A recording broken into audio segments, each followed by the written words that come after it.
Islam to all the Moors worldwide.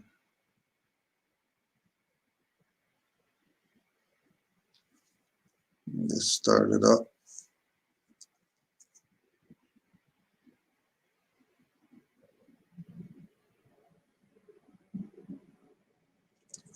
Rise, face the east. 5 on the left, 2 on the right. Allah, the Father of the universe, Father of love, truth, peace, freedom, and justice. Allah is my protector, my guide, and my salvation, by night and by day, through His holy prophet, Noble Drew Ali, Islam. Islam, Moors. Prophet warns all Muslims, governors, ordered to read proclamation at each meeting. Islam.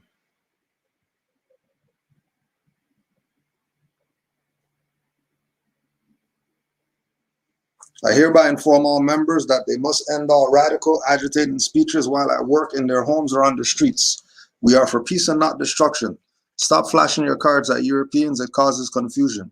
Remember, your card is for your salvation. Failure to obey these orders will be of severe consequence. We are for love, truth, peace, freedom, and when these principles are violated, justice must then take its course. Any member or group of members who hold malicious feelings toward the temple or the prophet, or violate the divine covenant of the Moorish movement, will receive their reward from Allah for their unjust deeds. All true Moors will and must obey the law as laid down to them by their prophet. If they lose confidence in their prophet, they should turn in their card and button, cease wearing their turban and fez, and return to the state where I, the prophet, found you. This is a holy and divine movement founded by the prophet Noble Drew Ali. And if the prophet is not right, the temple is not right. The prophet, therefore, is sending out a divine plea to all Moorish Americans that they do their part in protecting their prophet and the temple. This is an everlasting movement founded by the prophet through the will of Allah to redeem his people from their sinful ways. Noble Drew Ali, Islam. To be proclaimed at every meeting. Islam.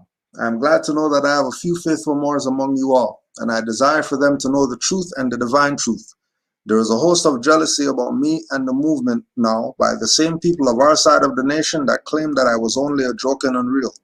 But now, since they have found out from the government officials and the nations of the earth that this is the only sole foundation that all Asiatics must depend upon for their earthly salvation as American citizens, they are working every scheme that they can to disqualify me so they may take charge of the situation.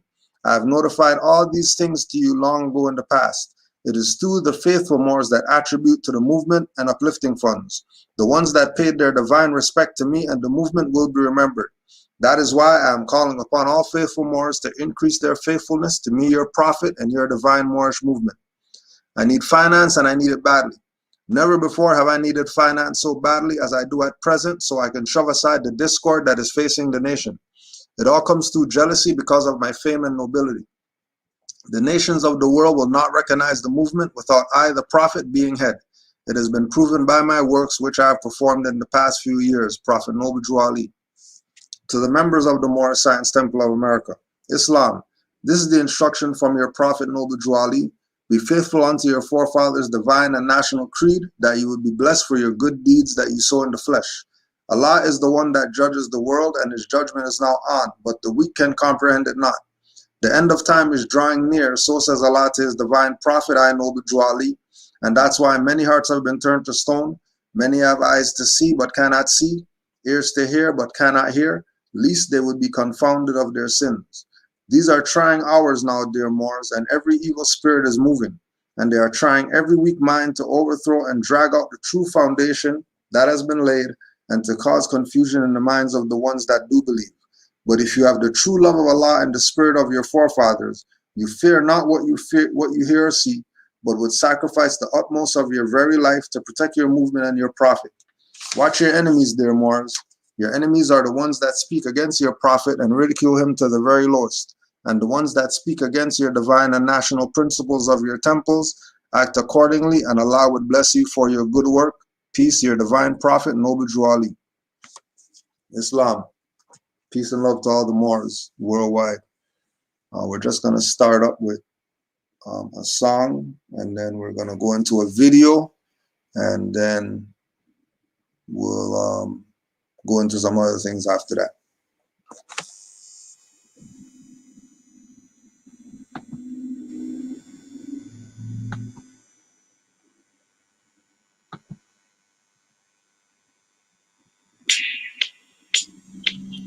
Yeah! Henchman Hardy! 2005. 2005. 2005! This is the year of 7! The Al-Kabbalah Nation! Make the moves. Here we go.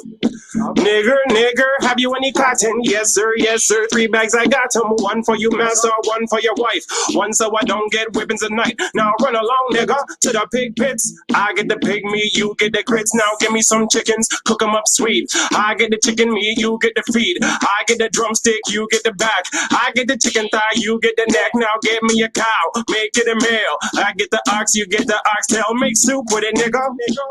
Make soup. Make soup. Make soup with it, nigga. Make soup. Y'all don't see what this is. Chocolate bars represent black penises because the veins on the top are chocolate grooves and inside is all of the creamy nougat and nuts. Take a closer look to see more. Baby Ruth uses Wonder Bar to score. Mr. Big Snickers telling you to eat more. Women are from Venus, men are from Mars. Bars is a bounty on a black man. Think about it the next time eating a pig slab. Is it farm fresh or fresh from the lab? Animals can't reproduce as fast as the human race eats them. Do we really need them? Humans. Leave the animals, they're gentle. Why do McDonald's sausages taste like metal? Your whole life, they've done nothing but confuse you. How many people see your meat before you do? The grower, the killer, the dead animal skinner, the guy that cleans up all the goods, puts them in a container. That's how you get your hot dogs. It's not a fantasy. The guy that packs a truck, the guy that drives a truck to the factory, the guy that takes it off the truck, the butcher separates the pieces, the tester tests the pieces to make sure the pieces please him. The pickers, the packers, the label stickers, the wrappers, the people that restock the truck with meat up to the rafters, the guy that drives a truck from the factory to the store, the guy that takes it off the truck after it reaches port, the guy that puts it in and says you have a week to eat it, the guy that puts it on the truck. We're going to give you that one more time. I'll give you that one more time. It's for all the meat eaters out there. This is for all the meat eaters. Yeah! Henchman Hardy! 2005. 2005. 2005! This is the year of 7! The Al-Kabbalah Nation! Make the moves. Here we go. Nigger, nigger, have you any cotton? Yes, sir, yes, sir. 3 bags, I got 'em. 1 for you, master, 1 for your wife. 1 so I don't get whippings at night. Now run along, nigga, to the pig pits. I get the pig meat, you get the grits. Now give me some chickens, cook 'em up sweet. I get the chicken meat, you get the feet. I get the drumstick, you get the back. I get the chicken thigh, you get the neck. Now give me a cow, make it a meal. I get the ox, you get the oxtail. Make soup with it, nigga. Make soup. Make soup. Make soup with it, nigga. Make soup. Y'all don't see what this is. Chocolate bars represent black penises because the veins on the top are chocolate grooves and inside is all of the creamy nougat and nuts. Take a closer look to see more. Baby Ruth uses Wonder Bar to score. Mr. Big Snickers telling you to eat more. Women are from Venus, men are from Mars. Bars is a bounty on a black man. Think about it the next time eating a pig slab. Is it farm fresh or fresh from the lab? Animals can't reproduce as fast as the human race eats them. Do we really need them? Humans. Leave the animals, they're gentle.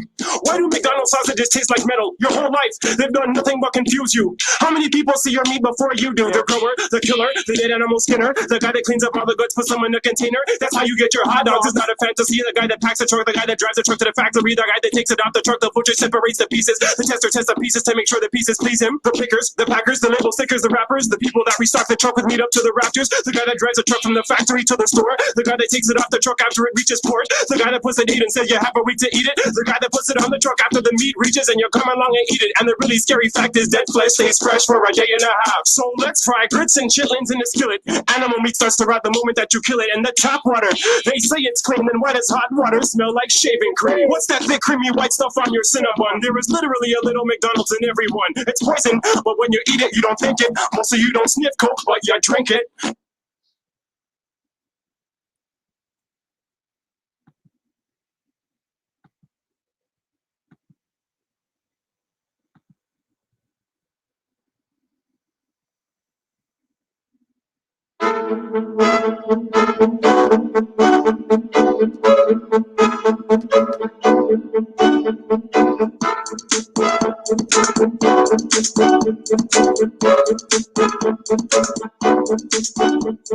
Let me tell you about Codex Alimentarius. Let me define it for you. Let me help you understand the enemy. And let me assure you that absolutely nothing that I'm going to tell you is exaggerated, is interpolated, or is imagined. Everything I'm going to tell you is documented. And it's a great deal of it is documented on my website, which is www.healthfreedomusa, one word, healthfreedomusa.org. Let me back up and tell you that I've been watching Codex come toward us for about the last decade. And I've been watching the votes in Congress, which, God help us, is our bastion of support and protection against Codex, and I'll explain why that is. I've been watching the votes to protect our health freedom dwindle until finally in the 109th Congress, without a good deal of activity, we didn't have the votes to protect us. I've been watching Codex accelerate, and I've been watching it expand, and I've been getting more and more troubled. Let me give you a brief rundown of Codex then. After the Second World War, the Nuremberg tribunals were held, in which people who had committed crimes against humanity were judged by the world community in a court run by the United States and Britain, and they were sentenced to terms in prison if they were found guilty of crimes against humanity. One of the people found guilty of crimes against humanity was the president of a huge industrial megalith called IG Farben. IG Farben produced the gas used in the gas chambers, Cyclone B. They produced the steel for the death camps and the railroad lines. They produced the munitions. They produced chemicals. They produced all kinds of stuff. They produced pharmaceuticals. Big, big, big, big pharmaceutical company. So the president of IG Farben was convicted of crimes against humanity. Now, he's a sort of artistic fellow and creative. He was the one who was responsible for the slogan that people saw as they entered Auschwitz, usually for the last time. Arbeit macht frei. Work brings freedom. Creative sort of fellow. So he was sitting in jail and he said, well, that didn't work. What else can we do? I've got it. Food. He who controls food controls the world.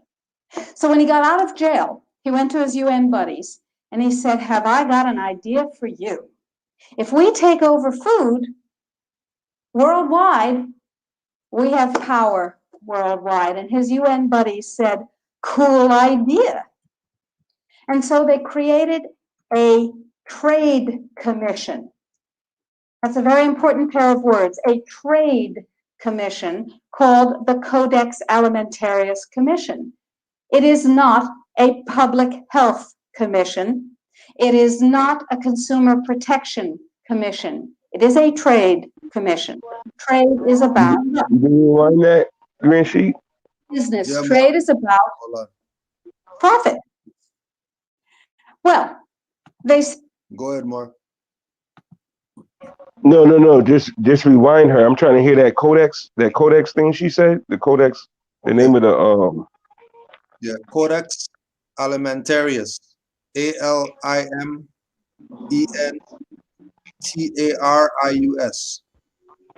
Codex Alimentarius. Okay. Give thanks. All right, Mark. for you. If we take over food worldwide, we have power worldwide. And his UN buddies said, cool idea. And so they created a trade commission. That's a very important pair of words, a trade commission called the Codex Alimentarius Commission. It is not a public health commission. It is not a consumer protection commission. It is a trade commission. Trade is about what? Money. Business. Trade is about profit. Well, they said in 1962, We're going to work toward total global implementation of Codex Alimentarius on December 31st, 2009. Long term. And they set up a bunch of committees on fish and fishery, fats and oil, fruits and vegetables, Well, keep in mind for the new people that the idea of trade means money, etc.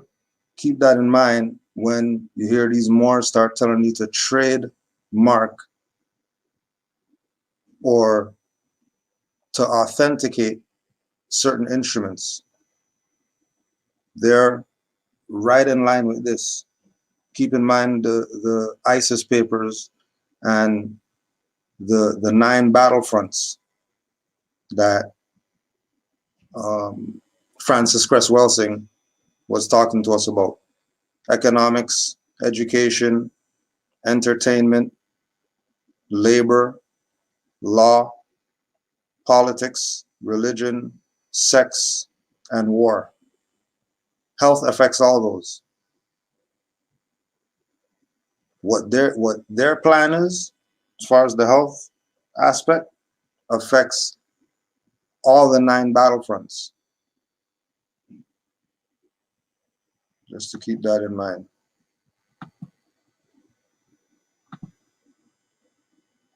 ground nuts, nutrition and foods for special dietary uses, and so on. There are currently about 27 Codex Committee. There are regional organizations. There are task forces and so on. So it's a huge bureaucratic monstrosity. It's immense. Codex has promulgated well over 4,000 guidelines, standards, and regulations on everything which can legally be put into your mouth, with the exception of pharmaceuticals. They are not part of Codex. Important. Now, Codex standards have no legal weight whatsoever. Zero. So who cares about them? They're just standards. So we're talking about an industry-dominated, regulation-setting organization. But if it has no legal standing, who cares, right? Here's the history of Codex Alimentarius before 1962. The Austro-Hungarian Empire said, we need rules by which the courts can rule on cases involving food. So we'll have regulations and rules that the courts will enforce. That's how they get their weight. That was called Did the she Codex say it had no legal standing? 1993 and lasted until the end of the Austro-Hungarian Empire, the First World War. So the idea. Say that one more time. Was she saying that the name of that trade commission, the Codex thing, that it didn't have any legal standing? No standard.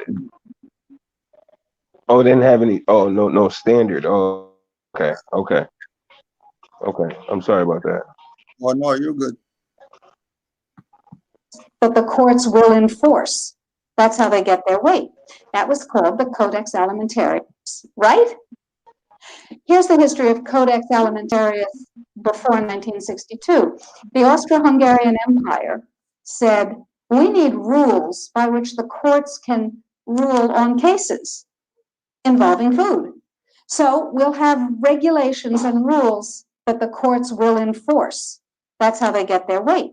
That was called the Codex Alimentarius, and it was put into place around 1893 and lasted until the end of the Austro-Hungarian Empire, the First World War. So the idea was there in the Germanic tradition.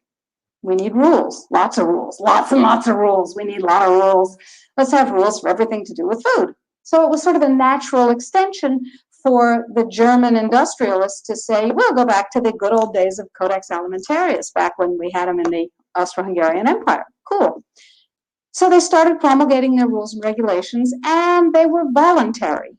They were sort of guidelines. Now, Codex Alimentarius Commission is administered by the World Health Organization, WHO, and the FAO, the Food and Agriculture Organization. They fund Codex and they run it at the request of the UN. So they're mommy and daddy to Codex Alimentarius. And that's very interesting because they're supposed to be about health and food worldwide. Some conflicts of interest that we'll talk about. So Codex started promulgating regulations and rules. And the way that's done is that the committees work up a rule, a standard, a guideline, a regulation, and then they get it to what's called step 8, which is the final step in their administrative process. And then it's presented to the Codex Alimentarius Commission for ratification, like the vitamin and mineral guideline was presented to the Codex Alimentarius Commission on July 4th this past summer. It was ratified, it was approved by consensus, and it is now, despite the propaganda that you're going to hear, if you ever hear about it in the media, it is now mandatory upon any member country of the WTO, the World Trade Organization. Well, what in the world do they have to do with it? And the answer is everything. The World Trade Organization, you see, accepted Codex when the World Trade Organization was formed in 1994. Okay? They said, well, how are we going to decide trade disputes around food if we don't have a set of rules? I know, we'll accept the Codex Alimentarius rules. And all the members of the WTO worldwide will, get ready for an Orwellian term, harmonize with our standards, with the Codex standards.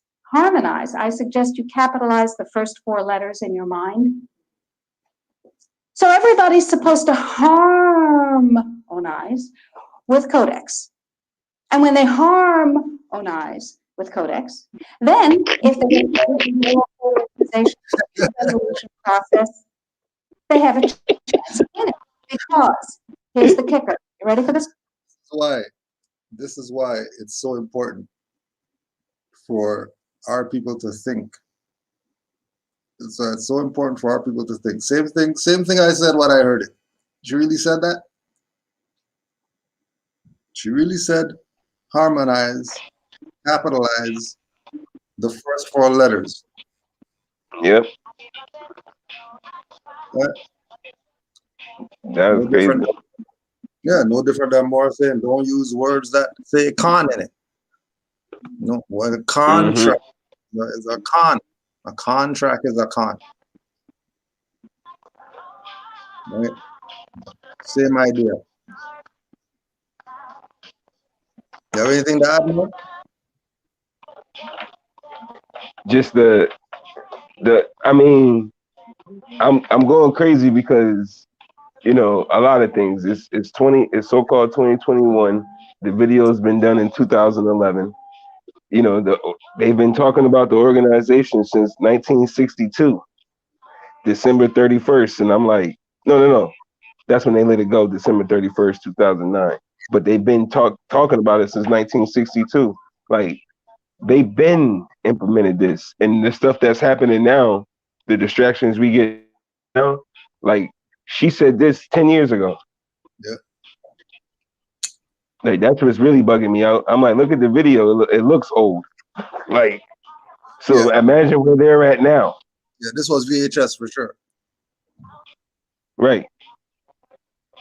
You know, that's the first thing. I'm like, okay, if we're getting this now, could you imagine with the like when the prophet said to boil your water in the 20s? Mm-hmm. And I'm looking at what should we be doing with the water now? Could I even boil the water today? Yeah, is that even water? Is the next thing. Yeah, we'll carry on. If 2 countries go into the World Trade Organization dispute resolution process, and one of them is Codex compliant, and one of them is not Codex compliant, the one that is Codex compliant automatically wins regardless of the merit of the case. People are using Codex compliance as a weapon in a much bigger economic battle. So every country in the world is racing to do what? To become Codex compliant. So in the United States, the situation is, okay, how do we become Codex compliant when we have laws that protect us? And you have to remember that Codex does not serve consumer well-being, does not serve health. It serves what I call the 5 bigs. Big pharma, big chema, big biotechna, big agribiz, and big medica. Little you and little me are not served by Codex in the least. So before we go forward and talk about the rest of what has to happen, let's ask what Codex does.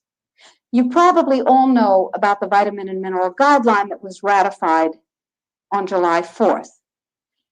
You may not know that although it is said that Codex guidelines, regulations, and standards which have been ratified are voluntary, they are not voluntary. That is known as a lie. They are mandatory, but they are not fully mandatory until December 31st, 2009.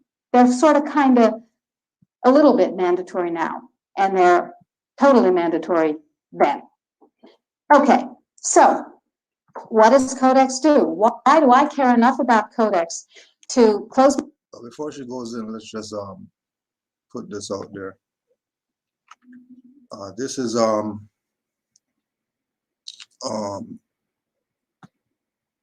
Jennifer Dick, Tea and the Hidden History of Islam, a thesis presented to the Graduate School of the University of Florida in partial fulfillment of the requirements for the degree of Master of the Arts, University of Florida, 2010.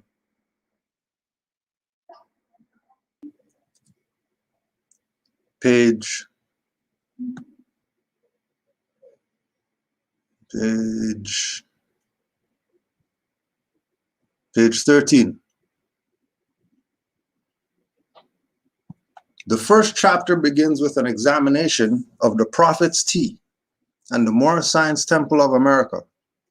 The Moorish Science Temple of America was one of the earliest Black nationalist Islamic groups to appear in the north and turn of the century. This group consumed a cure-all tea known as the Prophet's Tea, also known as Moorish bodybuilder and blood purifier. The tea was employed as a remedy for ailments that including the improvement of lung function to the loss of manhood. The Prophet's Tea was sold and distributed by the Moorish Science Temple of America's economic arm, the Moorish Manufacturing Corporation. The goal of the Moorish Manufacturing Corporation was to provide economic uplift to Moorish Science Temple of America members and ultimately sought to raise funds to create an autonomous Moorish village on American soil. The material culture of this group is largely understood and contextualized through examination of the group's founder, Noble Drew Ali. Drew Ali's history is rather mysterious, but his ideological influences and contributions to the material culture of the MSTA hints to lines of continuity between the Islamic practices in the American North enacted by the MSTA and Islamic practices of slaves in the South. So we have this idea.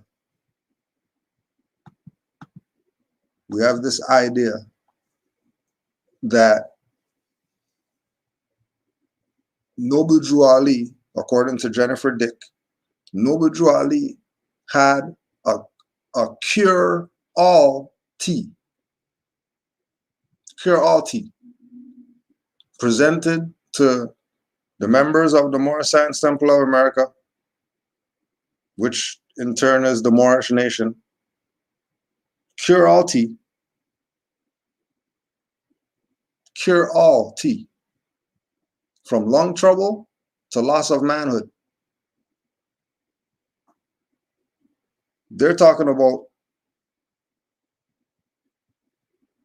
past Noble Drew Ali into where we are now, that the stuff is almost non-existent. This tea that could cure you from anything and everything that you have has been pretty much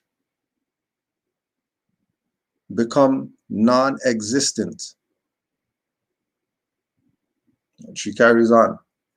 The second chapter traces the material culture of the MSTA to the south via Life Everlasting tea and the Gullah culture of the Sea Islands.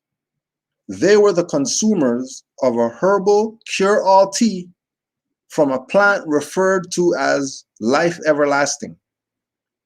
This plant was believed to have the ability to relieve ailments from asthma to diseased bowels. This tea is part of the herbal medicine cabinet of the Gullah culture and is reflective of the knowledge of the herbal cure-all tradition. So this is a tradition. Noble Drew Ali was tying us to a tradition.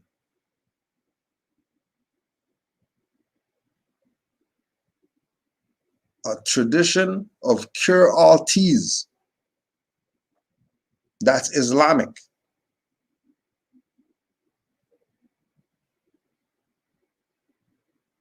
So, because remember, it's not talking about tea and the Gullah people. It's talking about tea and its relation to Islam, which includes all these so-called slave whoever that either ran off the plantation, went to some indigenous whatever, or that was indigenous and got picked up by slave catchers. All of them were Muslim. All of them were Muslim. All of them practiced Islam, dressed Islamic, hiding in the back, doing salat while they're on the plantation. And we're talking about health right now.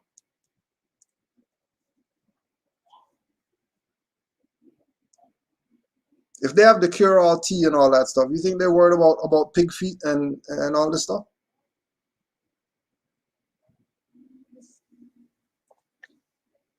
If the cure-all tea is like that, you think these people are worried about what slave masters give them and all this?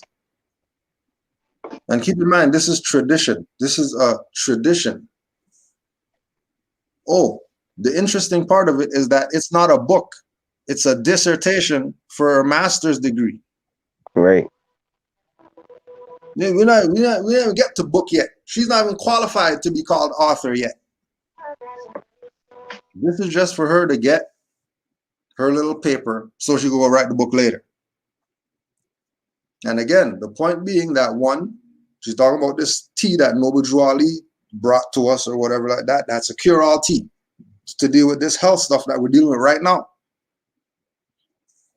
And two, that this is Noble Drew Ali being a point in her dissertation to get her degree from this European university. And then people are going to say they don't know who the Moors are and they don't know who Noble Drew Ali is. This is not more. I heard you on mute. Go ahead. Because the first thing I said was, why didn't her professor debate her? Like, oh, no, Noble Drew Ali was a plagiarist. Like, why didn't he? You can't write about Noble Drew Ali. He's a fraud. He's a, you know, what? That's not his real name. His real name is the fake thing. Remember the guy who makes the video and tries to make it seem like that's the prophet right here? Like, it was none of that. None of that from the person who she's trying to get her PhD from. Like, that college did not give her any of that. But dirty Moors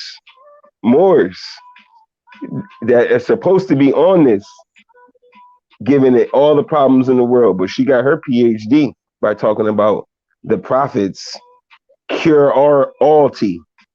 Like, that always bugged me, because I ran into this a long time ago looking for, because Brother Munir put me on to the plant, because he found the plant looking it up on YouTube for the benefits, and he ran into it and he sent me it. So I went and typed in the plant the name of the plant and put Moorish. You know how we always put Moors on the back of it, and her dissertation comes up with Noble Jew Ali and the cure all tea. It was just talking about the prophet who was the one that was using and made the tea. That always bugged me out. I'm like, wow, it brought me straight to Noble Jew Ali. Like I didn't even think it would have nothing to do with the prophet. It brought me right to the prophet. Yep. And somebody had asked, where can I get some? Go ask those Moor Science Temple and all that stuff, who say they've been around since Noble Jew Ali transition and they're the authority of the whatever.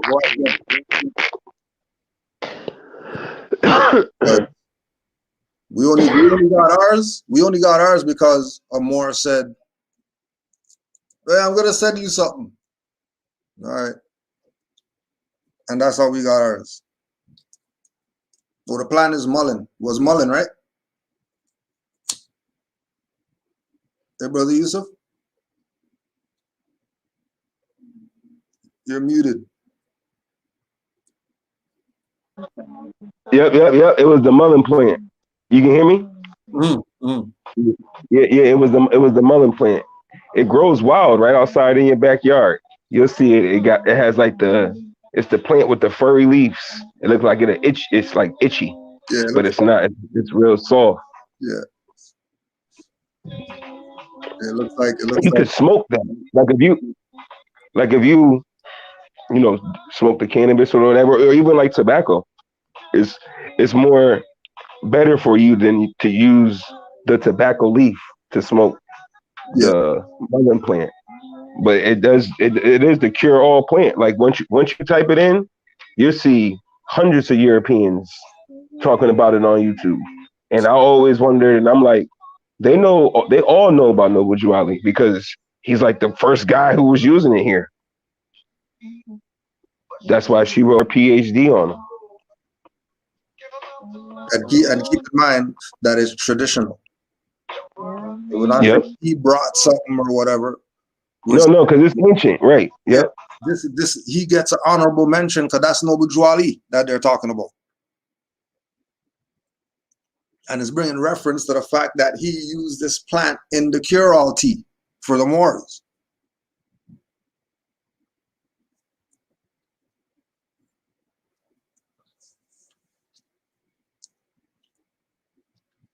All right.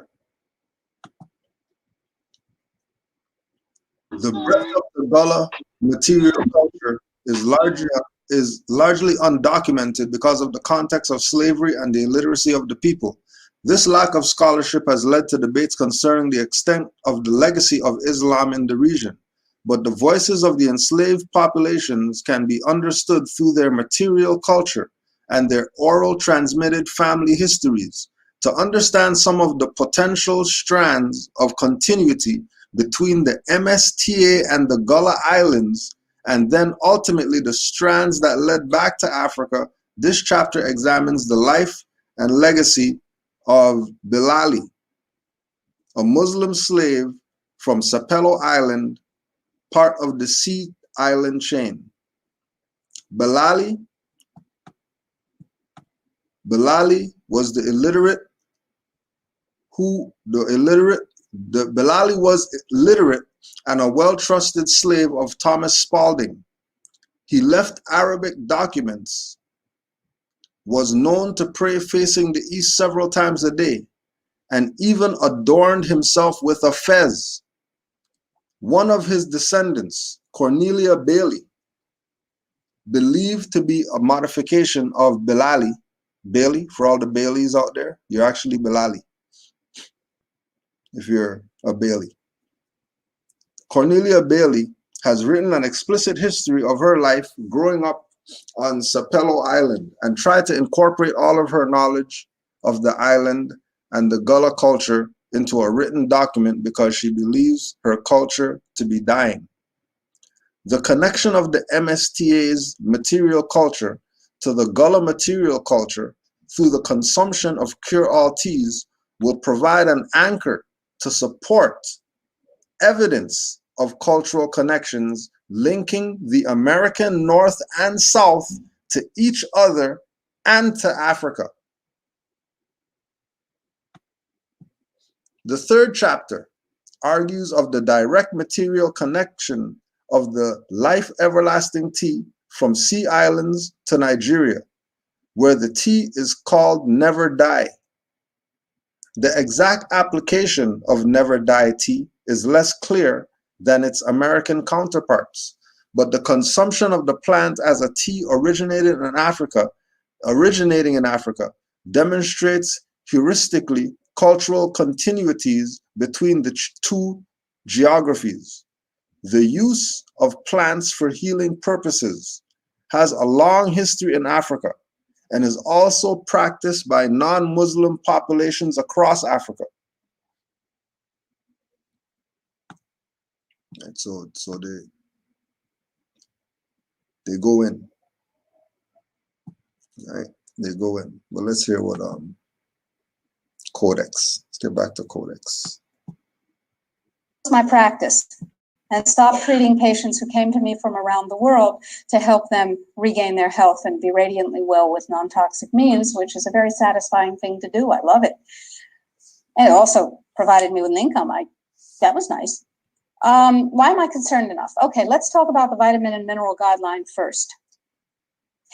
In 1994, here in the United States, DSHEA, the Dietary Supplements, Health and Education Act, was passed, which classifies nutrients and herbs as foods.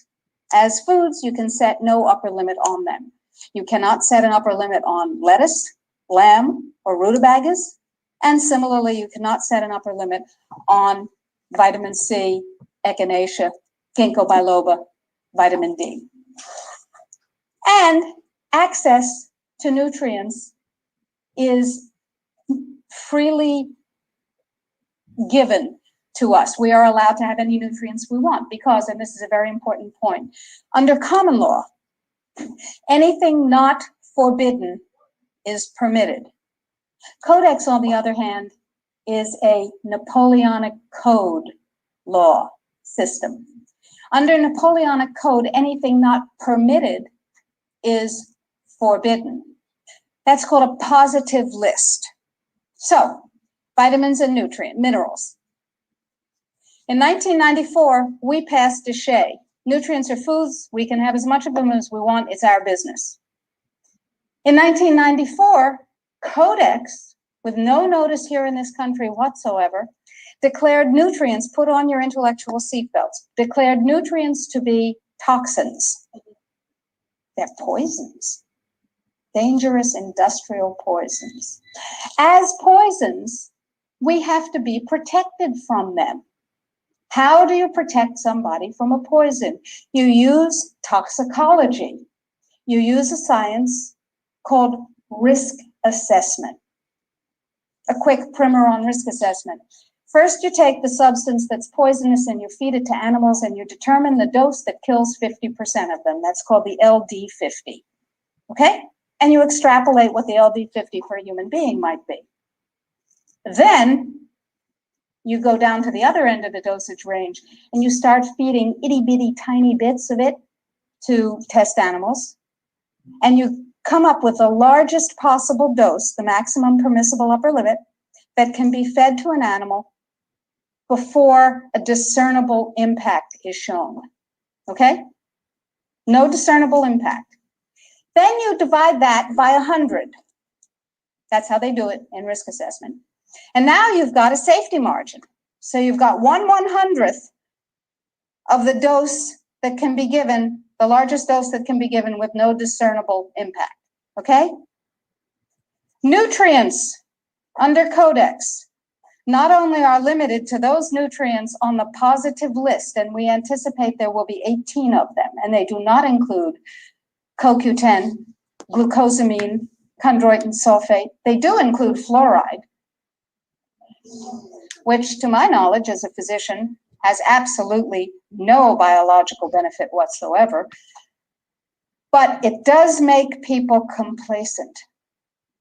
Fluoride was first used in the Gulag because it was discovered that prisoners who were fed fluoridated water were complacent.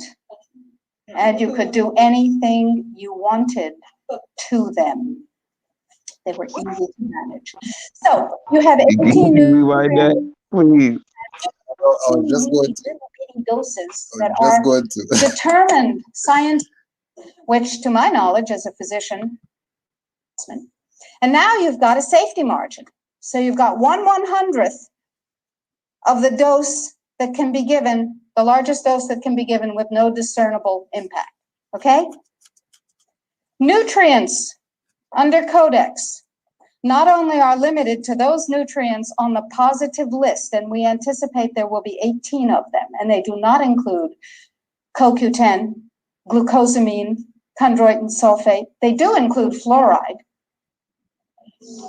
which to my knowledge as a physician has absolutely no biological benefit whatsoever, but it does make people complacent. Fluoride was first used in the Gulag because it was discovered that prisoners who were fed fluoridated water were complacent, and you could do anything you wanted to them. Right? Isn't that right where we are right now? Yep. People have become absolutely complacent and docile. Absolutely complacent and docile. This is where they're at right now.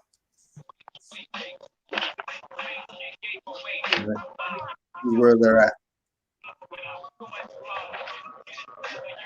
That explains why they left the fast food restaurants open and the liquor stores open during the pandemic. You can still get you a #1 and a 6-pack during the so-called pandemic. Yep. Make sure to keep them complacent. Just keep that going. That's where they have the people right now. Right now, the atmosphere that we have right now is based in these same stuff that these people been doing, chemtrails that they've been spraying. Everything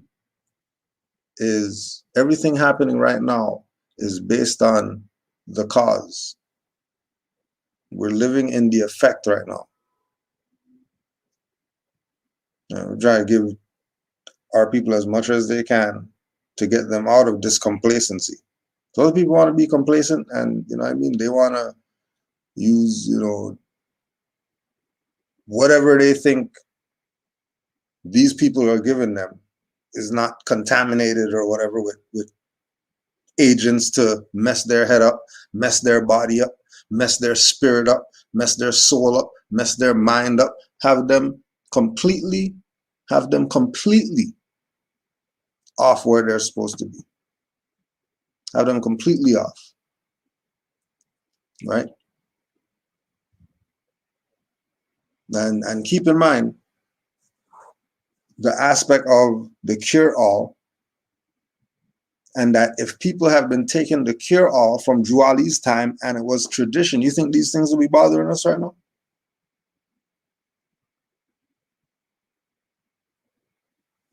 What do you think type of bodies we would have? Forget knowing about our nationality. Let's just say we took Drew Ali's products. You don't think that would force you to change your mind? If you're taking this, you're Negro, your knees hurting. Somebody says, hey, you know what, go talk to the Moors. They got this tea, take that tea and you'll be all right in a week. You as Negro now, go to them.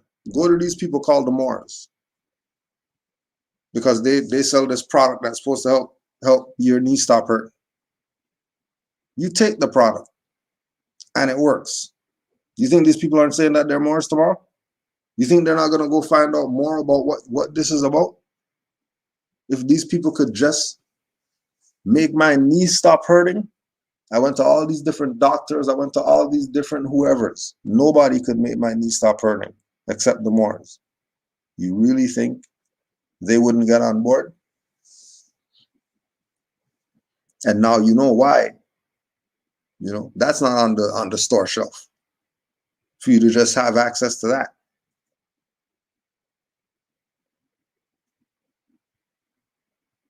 Because more than likely it would have been in our own stores. We wouldn't need anybody else's stores to push our stuff.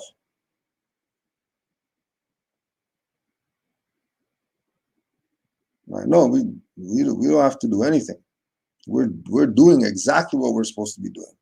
The world has to get their stuff in order. Not even the world. Individuals in the world, especially our people, is who needs to get their stuff back in order.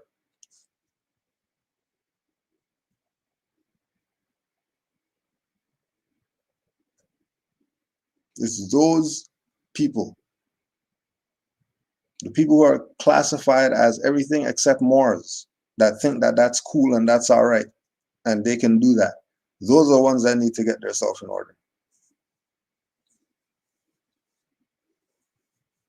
Right? Oh no, you might be coming back. I already know what's up. I ain't coming. No need for me to come back here.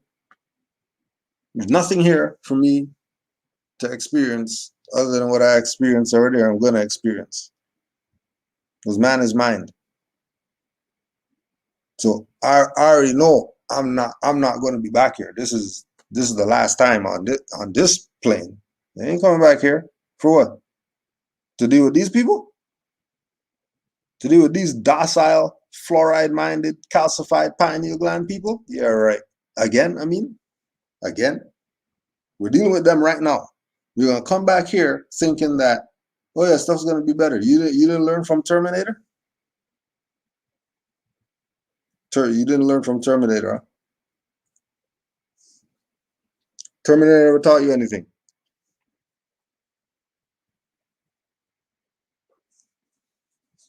Right?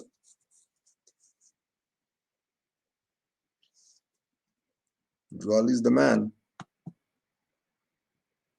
Like, just consider, if we were taking Jwali's products, right, he had Epsom salts. All the mothers who want to do it, go in the soak in the bath and all that stuff. They had the mineral oil, and they had the Moorish purifier, blood purifier tea.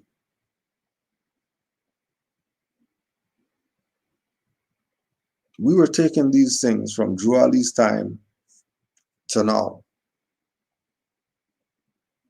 We wouldn't be caring about any codex, whatever. That's not for us. That's why Moors get caught up, because they think everything has to do with them. Everything doesn't have to do with you. Certain things you have absolutely nothing to do with as Moors. Zero. But we want to be part of these things. We want to be involved in these things. That didn't Jwali say, give Christianity back to these people? What are you going to church for? To do what? Well, Jwali said, don't throw away your Bibles. But he said, give back Christianity. So what are you going to do? What are you going to do? There's a lot more. No, it's Islam. I was just basically just seeing how, because like you said, because it would just remind me, because I was looking at my mobile as you said, it's not about you. That's what my mobile say to me all the time. It's not always about you. Like you always think it's not always about you. It's not. It's really not. It's really not. It's her. Because when she tells me that, I'm like, yeah, like I like it's not. Nobody's really cluing to the Moors that, because I'm looking at it now. It's a lot of Europeans that's on the be healthy, drink green and stuff like that. Oh, like yeah, on it. that's their thing right now. Like I see them. There's a juice spot that just opened up around me. Yeah. And I domicile near, it's majority Moors, sleepy unconscious Moors here.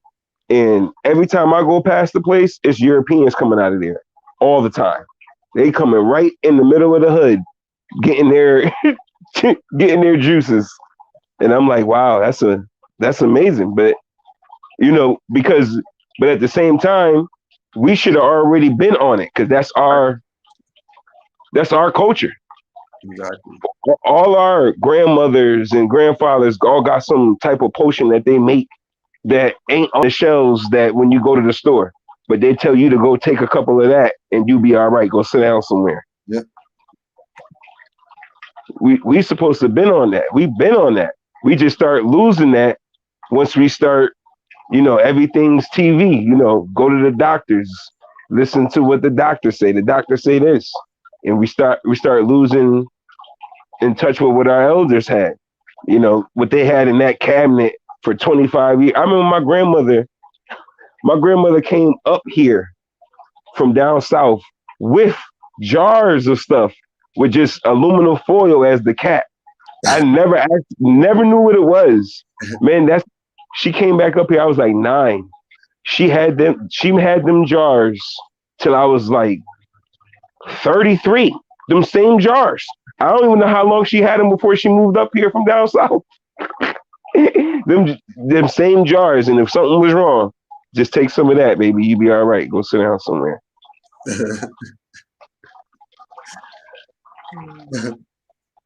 Never knew what it was. Yeah. See, and that's why, for example, one of the boys said in the chat, most of the vegan spots are away from the Asiatics. Yeah. Because the culture has been soul food. Anybody interested in that other than our people? Nobody's interested in that other than our people. Jerk pork. Nobody wants that. You guys gotta go pepper some spiders and some worms before they do some jerk pork or whatever. Yep. And then they're getting more nutrients from eating some worms and caterpillars and grasshoppers more than people who are claiming they got food list and all this nutrients and all that. People eating worms and grasshoppers more healthy than the people eating the quote unquote healthy stuff. Yeah.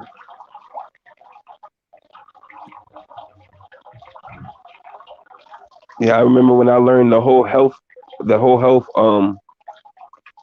pyramid, the health pyramid thing, based off of the food chain or whatever, when that was based off of a political, basically another get money scheme, quote unquote. It was never based off of help the people with cheese and milk and yogurt and all that stuff up there. I'd be like, wow.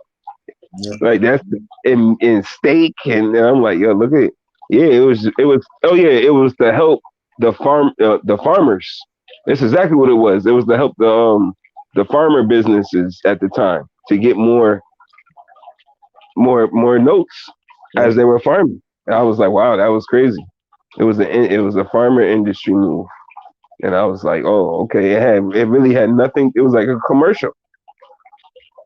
It was really nothing to do with, health. Mm-hmm. It's all about killing the Asiatics. Because remember, certain people, they come from, eating rats and stuff like that. Hit something in the head, skin it, and put that over the fire. It's dinner. Right? We brought this idea of, food, cooking and eating certain things or whatever. All that is us. And again, when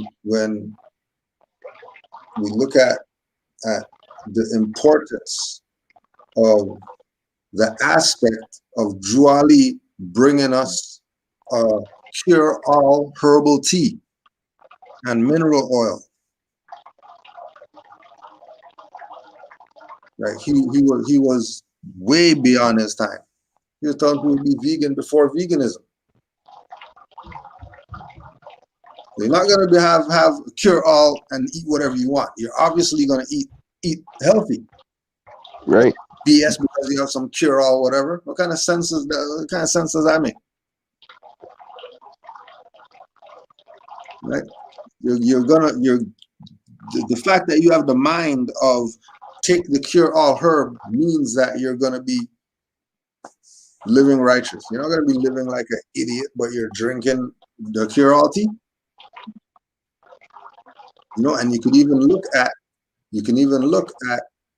the aspect of dirty people coming in is because they weren't drinking their tea, messed their mind up. That they were so against the prophet that they weren't even taking his tea. They weren't even following the Moorish Science Temple, whatever. They didn't even have the tea at the house. That's how against the prophet they were. They were against the prophet so much that you're gonna have to go around your elbow to get to your thumb to get this stuff today. Yeah. You ever try to go around your elbow to get to your thumb? Try that.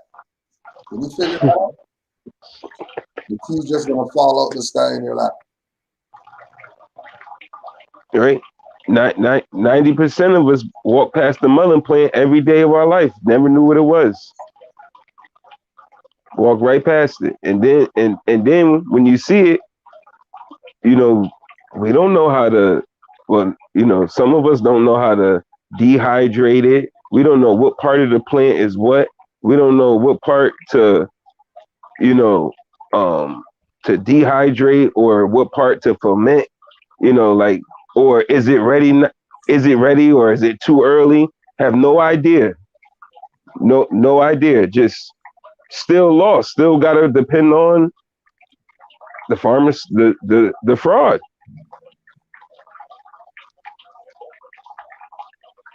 Still, and it reminded me earlier though, because when you say they claim when people try to teach you about claiming the birth certificate and stuff like that, and I'm like, but you don't know how to save yourself. You don't know about the cure-all tea. You don't know, like real simple stuff like that. Like birth certificate. Like what about the herbs and teas and saving your health life? Yeah. You know what I mean? How about that? You got nationality card with worms talking about we're Morris.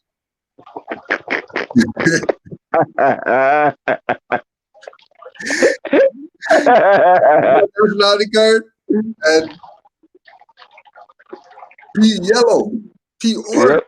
He's talking about yeah, we're the Moorish American nationals. Respect our rights. Pee in this cup right here. Let's check. Let's see if you've been drinking your water like your prophet said. Mm-hmm. Let's check. That's the test. The test isn't, oh yeah, let's go. What do you know? Where is this? What did the 101 say and all that? No, that's not a test. Test is go pee in that thing right there. Let's see if you pee white or if you pee orange. If you pee orange, Pepsi.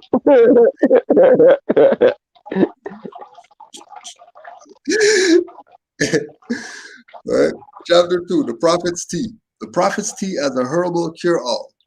The prophet's tea, also known as Moorish bodybuilder and blood purifier, first appeared on Chicago market in the early 1900s as a herbal cure-all. In Chicago, the tea became identified with the Moorish Science Temple of America, an African-American religious community that heralds Islam and Africa as the sources of their religious identity. As a material manifestation of the cultural continuity of African-American thought, the tale of the prophet's tea contributes to our understanding of the spread of Islam from Africa to the American South and then to the North. Moorish bodybuilder and blood purifier for men, women, children, beneficial for rheumatism, lung trouble, rundown constitution, indigestion, and loss of manhood. Price 50 cents. Healing oil. Moorish mineral and healing oil, $1. $1, huh? And for all the health people, do you go check them today for health stuff? And what are they telling you? Just It'd be like $400, 400 notes a month. You gotta take classes and everything. You know, you like classes? You gotta take classes. You gotta take classes. for his holistic stuff. And then some people are telling you, come here, you gotta take course to get a certificate and stuff like that. Yep. You can even take these herbs. Yep. It's an 8-month course. Yeah, 8-month course, 500 a course. Yeah. But you diabetes now. High blood pressure now. Now. You got an 8-month course. 50 cents 600 notes a month. Somebody complaining? These people are playing games with you, huh? These people are playing games with you. Right? Even if we say, okay, even if we factor in 100 years, right? The stuff was $1 back then. It's not going to be 800 right now. It's not going to be 800. You know what I mean? It's not going to be hundreds. Right?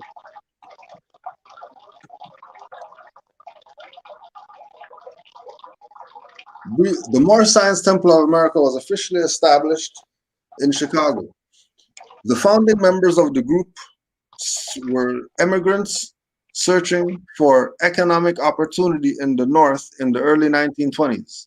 The creation of the MST reflects the historical context and charged racial attitudes of the early 20th century.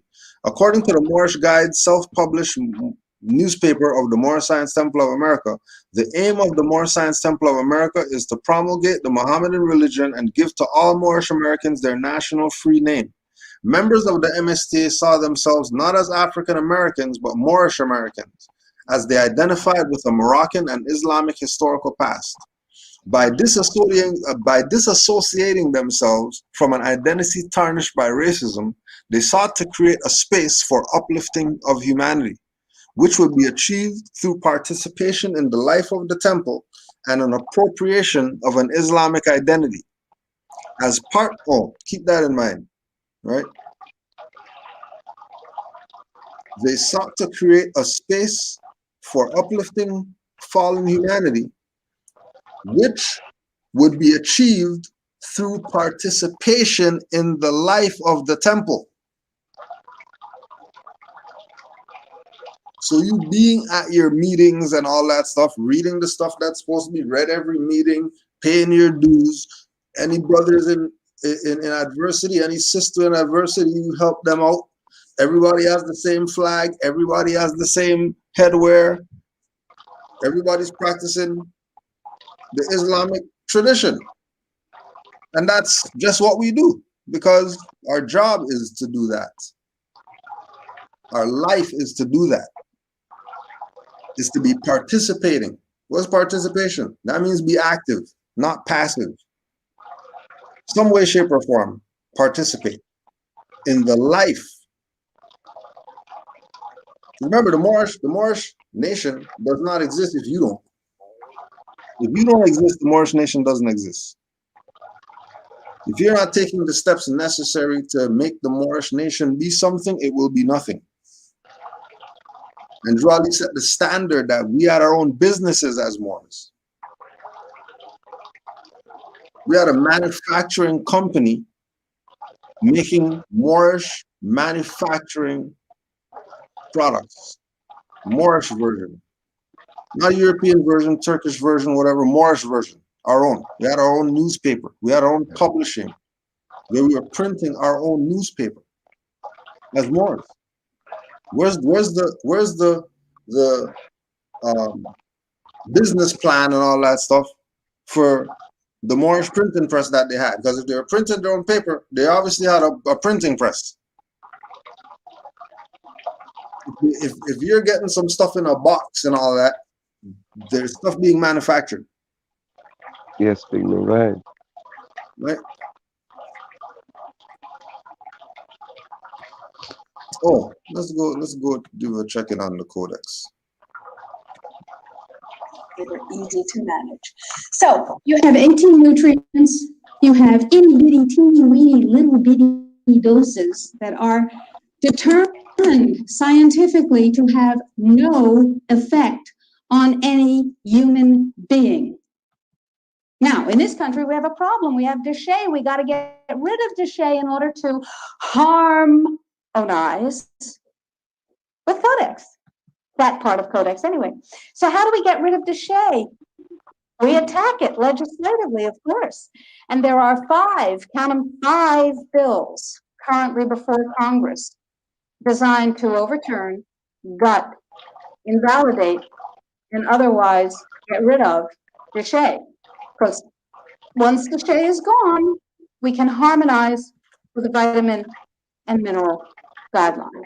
So what we're talking about is waking up one morning and being very surprised to find that high potency, therapeutically effective, clinically significant nutrients are now illegal in the way that heroin is illegal. Not available with a prescription, illegal. If these nutrients have any impact on the human body, they are illegal. That's just the vitamin and mineral guideline. Let's talk about milk. We have recombinant bovine growth hormone, and now we can choose milk with it or milk without it, butter with it, butter without it, right?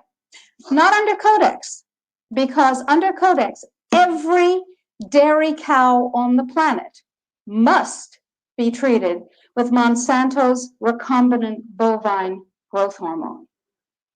Furthermore, under Codex, every animal used for food on the planet, whether it has fins, feet, or feathers, every animal on the planet must be treated with subclinical antibiotics, must be treated with subclinical antibiotics, and must be treated with exogenous growth hormones. Codex requires, mandates that all food be irradiated unless it's eaten locally and raw. All food, including organic food, of course. So is it organic afterwards? Well, of course, the organic standards are incredibly low. The organic standards allow a farmer to use veterinary drugs, including growth hormones, antibiotics, etc., on animals, and then at his whim reclassify them as organic, but farmers are our friends and they would never do that, right? Right. Codex sets limits for the dangerous industrial chemicals that you can have in your food. And the limits are incredibly high. Go to Codex Alimentarius, do a Google search, and look, there are drop-down menus at the top of the official Codex page. Look at the toxins and the veterinary chemicals and the levels that are set. They are terrifying to me, terrifying. The names of the chemicals that are permitted and the amounts of the chemicals that are permitted are terrifying to me. Why am I terrified? Well, perhaps I'm just a cowardly person. It's possible. Think about this. In 2001, 176 countries, including the United States, got together and they said there are 12 really bad organic chemicals. They're called POPs, persistent organic pollutants. There are a lot of them, but there are 12 that are so bad that nobody could disagree that those 12 POPs had to be banned worldwide. 9 of the 12 worst organic chemicals known are pesticides, not surprisingly, because they kill things. And of course, we have many processes and enzyme systems that are very much like insects and other pests, so they're not too good for us. But Codex has different ideas. Codex has brought back seven of the 9 forbidden pops that 100 and Oh, quick interjection. Just take this one right here. Peace, more. Peace. What's good? Yo, everything's good. What's good? I'm not hearing you. Hear me? I'm hearing you a little bit. Try again. Let me. Yeah, I'm hearing you now. I'm hearing you now. Good, bro. What's Yeah, well, we had a brother in our chat. We had a brother in our chat, or a mother. I don't know what their gender is, but they're out your way. So I said, let me just call you. Let me message you to get a contact. And then I said, well, since we're live, maybe there might be other people out there. So if you wanted to put out a contact for the Moors where you're at to get a hold of you, whether it's email or whatever. information? Yeah, you're breaking up.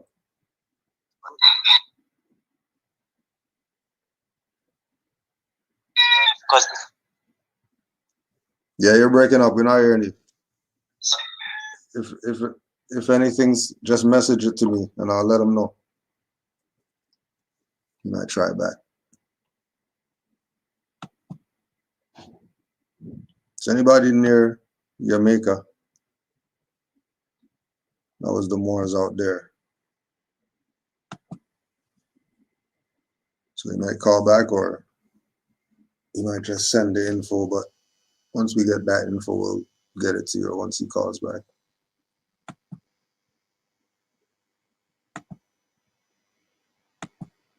in 76 countries banned worldwide.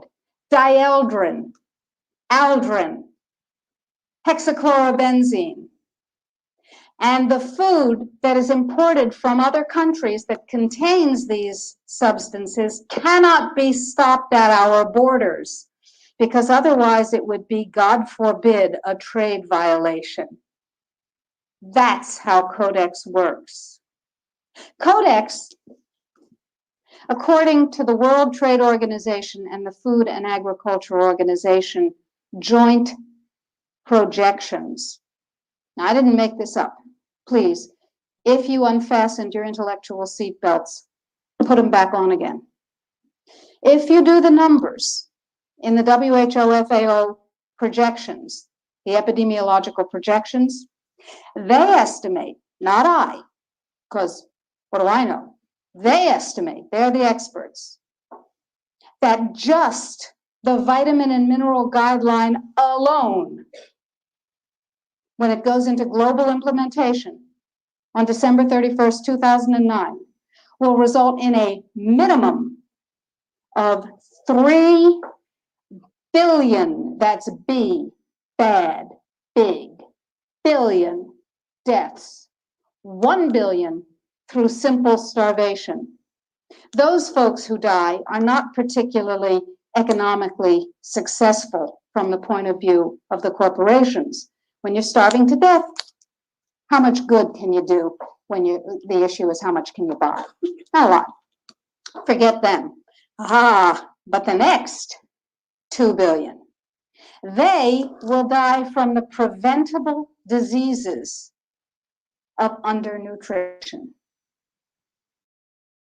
Cancer, the single most profitable condition ever known to humankind. Cardiovascular disease, a good second. Diabetes, pretty good producer. And a whole host of other preventable diseases. Who will die?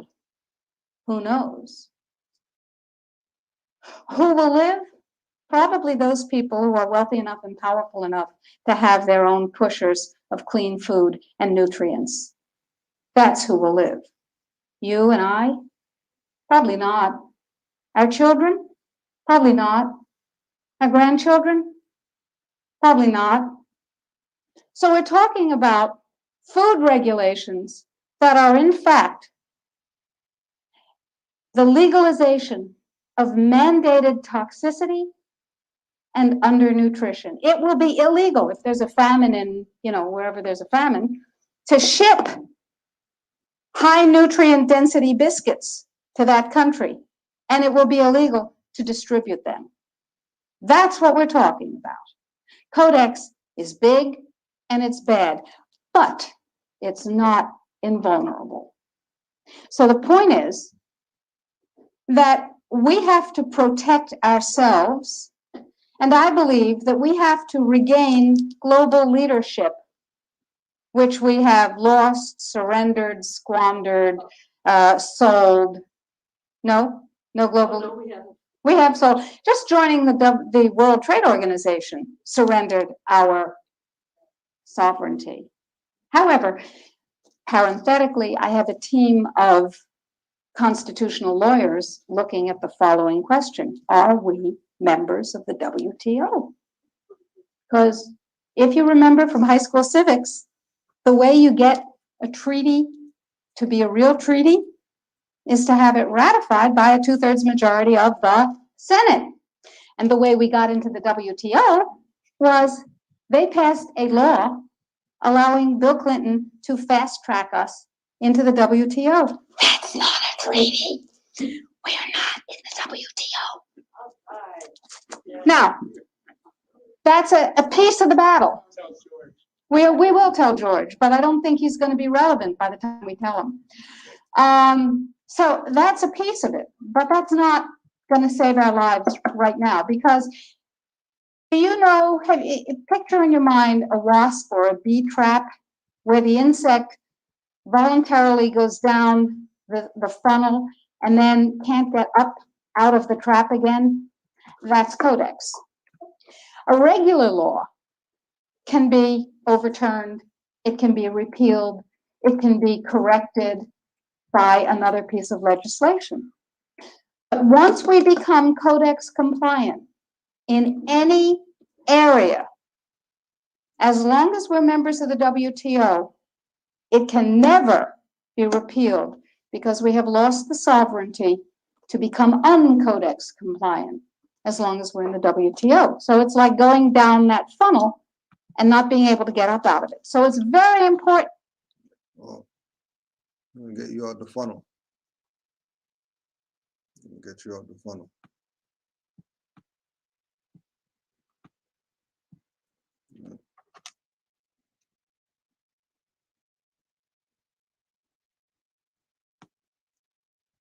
Remember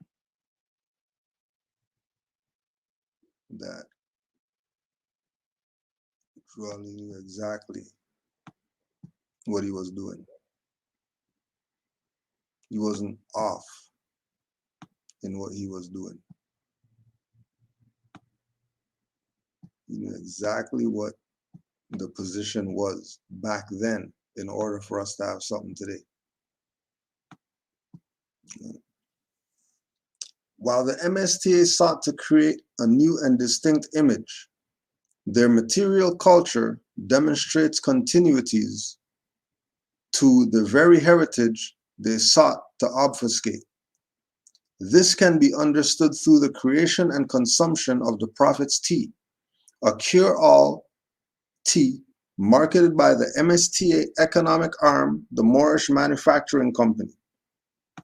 The Prophet's tea and other herbal products were advertised and sold through the Moorish Guide and other newspapers in ads placed by Moorish Manufacturing Company to allow anyone who could afford them. Remember, $1.50. Another product was the Moorish mineral and healing oil, which claimed to remedy rheumatism, sore and tired feet, indigestion, stiff joints, and neuralgia. One testimonial by a female stated that the oil alleviated her throat problems to the point that she felt like a young girl. But the healing oil had a special application for males, According to historian Michael Gomez, the oil was applied to the spine as well as the lower parts of the stomach twice daily to treat loss of manhood. The Moorish manufacturing company also marketed and sold a Moorish antiseptic bath compound that alleviated the same general pains of rheumatism and stiff joints, but also claimed to be beneficial to the complexion when used daily as a face wash. All of these herbal concoctions were said to be remedies created from traditional herbal medicinal knowledge possessed by MSTA's mysterious founder, Noble Drew Ali.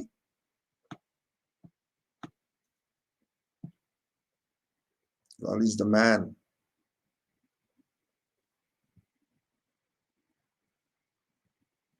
Drew Ali is the man.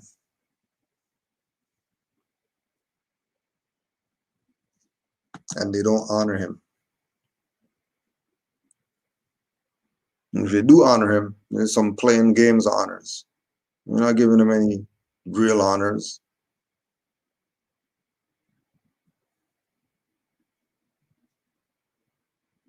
More giving him real honors.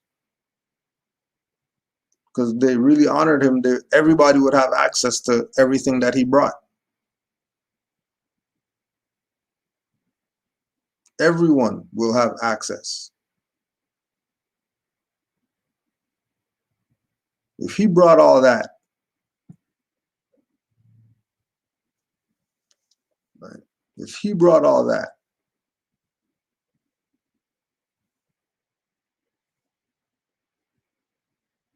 why is the denial?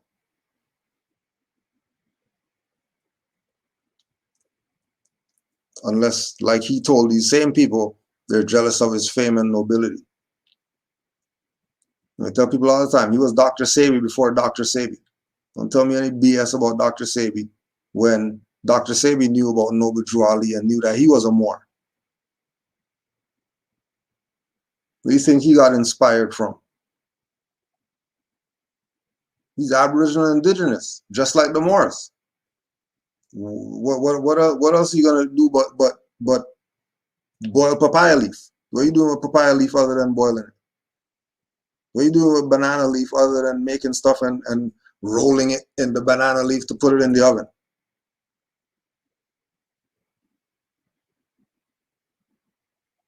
You think baking your potatoes on banana leaf is not more beneficial than Pyrex dishes?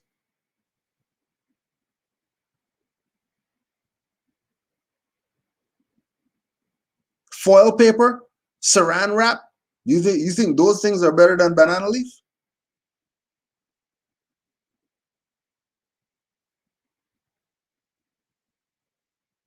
You can bake fish in banana leaf.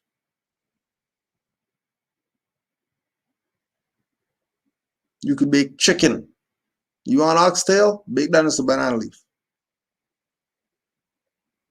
Probably wouldn't be able to chew it because you need a pressure cooker to cook oxtail. You're not cooking that in no pot and then eating it. You need a pressure cooker. But you have to pressure cook meat to eat. Sounds sane to you? You be able to just peel it and just eat? Like, what do you mean 18 hours in the kitchen, stuff in the oven for 20 hours to make sure it's cooked proper?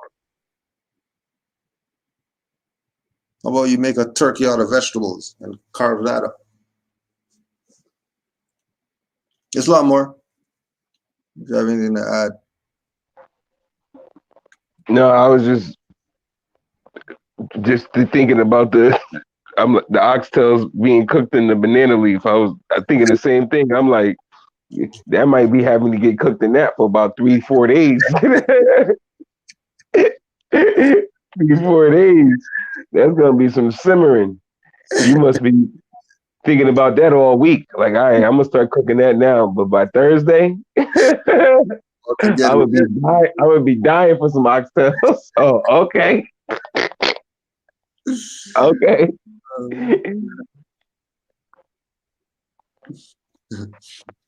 This connection, scholar Richard Brent Turner offers another hypothesis that Drew Ali was a descendant of Belali Muhammad, the famous African Muslim slave who inhabited Sapelo Island in the 19th century. This connection is based on speculative evidence linking Ali and Belali by graphic location. Still, it is clear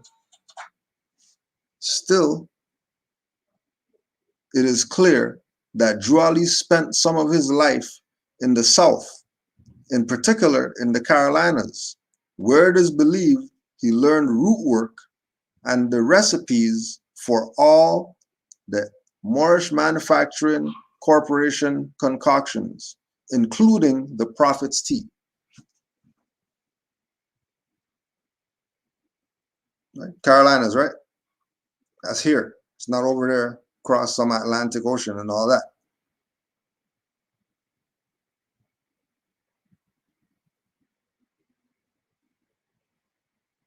Right? And then don't forget to look up Bill Ali Muhammad. Obviously, he's a Moor.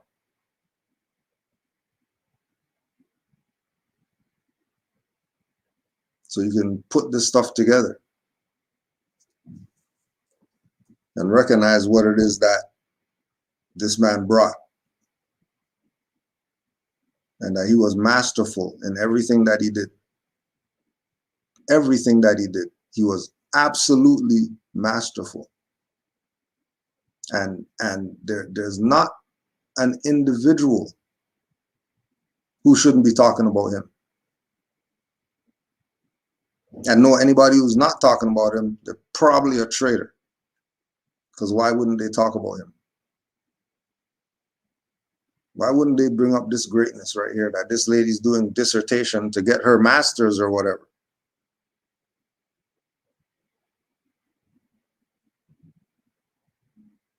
Through the life of Drew Ali, we can understand the foundations of the MSTA and are then able to highlight potential continuities between material practices of Islam in the North and the South. It is unknown how long Ali continued to reside in the Carolinas, or if he migrated around the South. Some of the MSTA lore believes that he may have gone to Egypt. This belief is used to further connect Ali to a Moorish identity and authentic Quranic training. Ali's next documented move was Newark, New Jersey, where in 1913 he established the Canaanite temple. While Drew Ali's life history is unclear, there are several avenues of influence that are believed to have contributed to his unique understanding of Africa, Islam, and Moorish heritage. One of these groups that scholars believe influenced Drew Ali's emphasis on a Moorish identity was the Ben Ishmael tribe. The extent of this early connection is shrouded in even more mystery than that of Ali. And there are similarities between the marginalization experienced by both MSTA and Ben Ishmael tribe. Further similarities are indicated by the religious nationalistic focuses of the groups, which led to questions about the Islamic authenticity. Both the Moor Science Temple and the Ben Ishmael tribe claimed specifically Moorish heritage.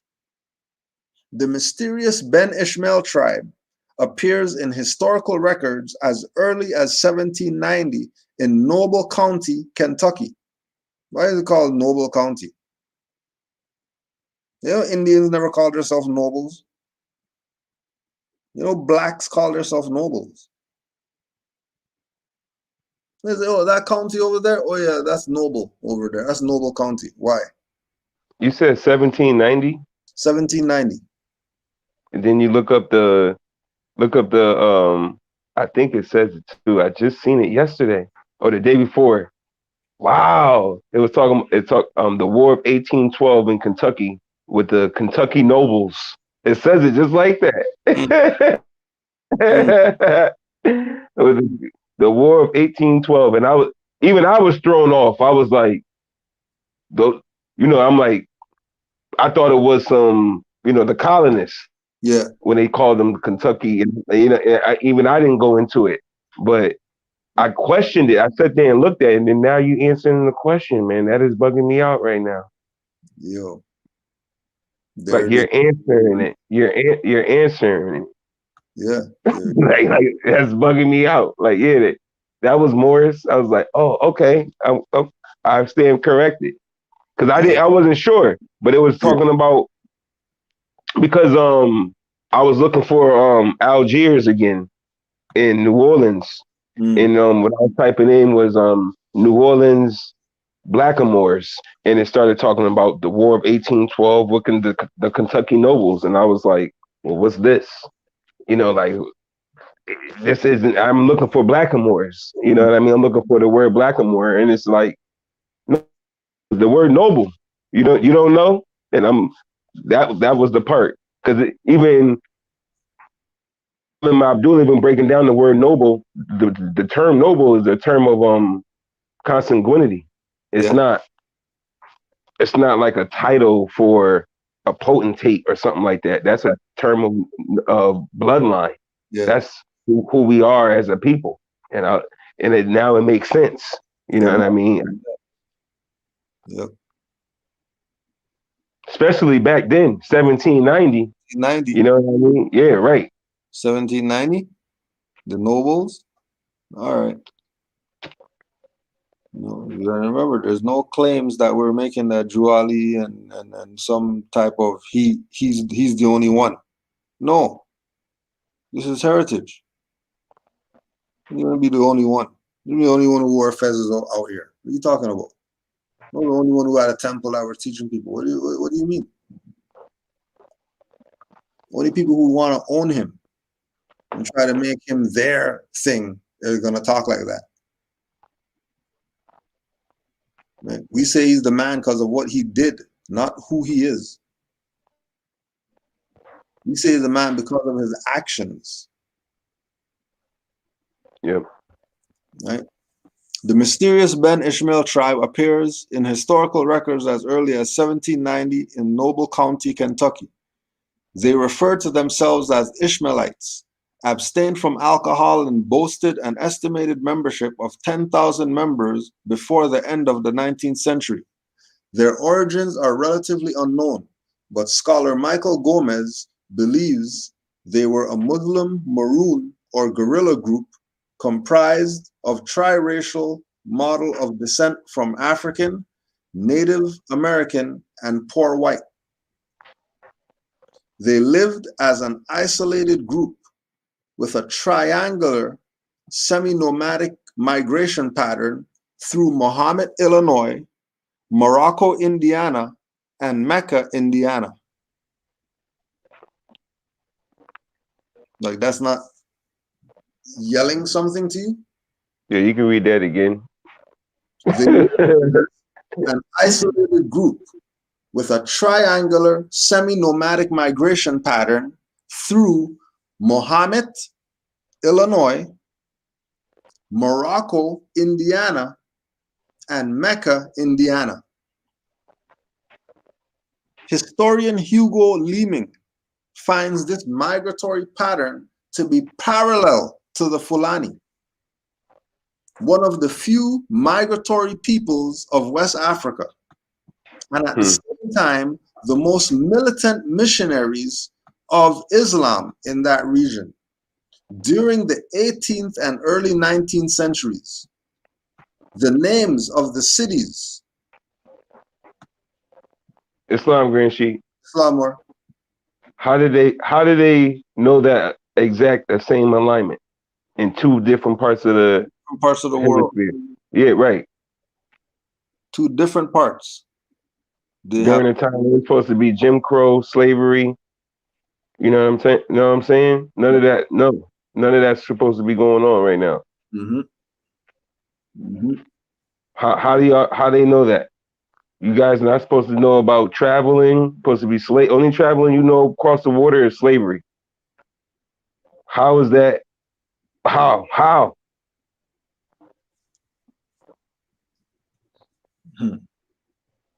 The name, How? the name, That's bugging me out, man. better. The names of these cities also support the belief that there was a Muslim population, or minimally a presence, who knew Arabic names in the Midwest. The appropriation of Arabic words is present in the family names of the residents in the outlying areas of the tribe's nomadic trade route. According to Leeming, names such as Ayman, Aimen, Burumer, Buromer, Booromer, Sherfy, Sherfy, Pusha, Pusha, and Osman appeared in rural directions in 1870. These names bear appearances to Islamic names or words respectively: Amin, Omar, Sharif, Pasha, and Osman, which was also a name given to the leader of the Fulani Holy War. This further extends the potential that Ben Ishmael tribe is likely connected to African Islam, and this will later be linked to MSTA. The evidence of a connection between African Islam and Ben Ishmael tribe is supported further by the Islamic flair to architecture along their migration routes. It is said this unique architecture has been constructed as if the builders had heard of Moorish architecture but not had seen a picture, and not realizing that the dome rises from a squared base, constructed elongated roofs, all are dome. This use of Moorish architecture may reflect a material link to the Moorish identity claims. Hold on. To the Moorish identity claimed by the Ben Ishmael tribe. The Ishmaelites, much like the MSTA, appropriated a Moorish identity, but it is likely, according to Leeming, that this identity was based on a racialized understanding of the Moorish identity and its connection to Islam. This the same T article thing? Yeah, this same T article. Wow. Wow. Yeah, exactly. The same. She put some gems in here. Yo. The Ben Ishmael tribe and the Moorish Science Temple share this history of marginalization, questions, and unified themselves under the banner of non-Christian religious nationalism. Drew Ali's connection to the Ishmaelites is traced through his migration from New Jersey to Chicago, as he believed that Islam is closer to the latter region. Ali's emphasis on a Moorish identity for himself and his followers may also reflect a connection with the group. It is known that some percentage of Noble Drew Ali's adherents in the Midwest were recruited from the Ishmaelites. By the time of the MSTA, the Ishmaelites as a group was largely defunct, so their identification with the teachings of Drew Ali came presumably as a result of some resonance between Noble Drew Ali's teachings and the latter's own beliefs and lived experience. Leeming notes several individuals who claim to have membership in both the MST and the Ben Ishmael tribe. One of these individuals is Mrs. Gallivant, Gallivant, a woman who joined the MSTA in Detroit around 1920. She had previously called herself an Ishmaelite. Mrs. Gallivant spoke of the tribe of Ishmael as a people who had dwelled downstate and who, after moving north, were among the first to assist in the establishment of the Moorish science in the Midwest. Leeming understands the sphere of influence with the tribe, Islam, and the MSTA to be the accumulation of the tribal traits of shunning Christian churches, abstinence from alcohol, polygamy, nomadic lifestyle, and names and vocabulary being resemblances to Arabic, proving nothing conclusive. But they are sufficient to raise the question of Islamic influences on the old culture of the tribe of Ishmael. In light of this established relationship with Black nationalism after the diaspora to the north, and then report of its participation in the Midwestern founding of Moorish science. While there is still more to understand about the connections between the Ben Ishmael tribe, Drew Ali, and the MSTA, it is clear that they influenced the interpretations of emergent African American Islamic movements, plural.